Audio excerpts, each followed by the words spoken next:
ఒప్పుకున్నాడు. ఉదయ్ కిరణ్ కు సుష్మితకు ఎంగేజ్మెంట్ కూడా జరిగింది. కొన్ని మనస్పర్ధాల కారణంగా సుష్మితతో పెళ్లికి ఉదయ్ కిరణ్ నిరాకరించాడు. ఇది తన లైఫ్ లో జరిగిన 3వ గాయం. ఈ నిర్ణయం తన కెరియర్ ని దెబ్బతీస్తుందని తెలిసినా తనపై తనకున్న కాన్ఫిడెన్స్ తో ముందుకెళ్దాం అనుకున్నాడు. తన కాన్ఫిడెన్స్ తన వెంట ఎక్కువ రోజులు ఉండలేదు. తర్వాత వచ్చిన వరుస సినిమాలన్నీ ఫ్లాప్ అయ్యాయి. అవునన్న కాదన్న సినిమా కూడా సూపర్ హిట్ అవుతుందని అందరూ అనుకున్నారు. కానీ యావరేజ్ గా ఆడింది. ఆ కష్టకాలంలోనే వాళ్ళ అమ్మగారు చనిపోయారు.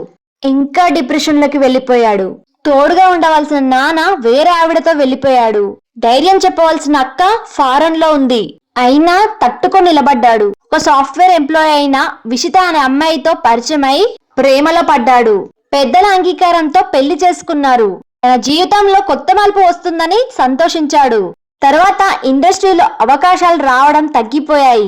జై శ్రీరామ్ అనే సినిమాతో మళ్ళీ హిట్ కొట్టాలని చాలా కష్టపడ్డాడు. కానీ అది కూడా కంప్లీట్ వీడియో కింద లింక్ ఉంది, తప్పకుండా చూడండి.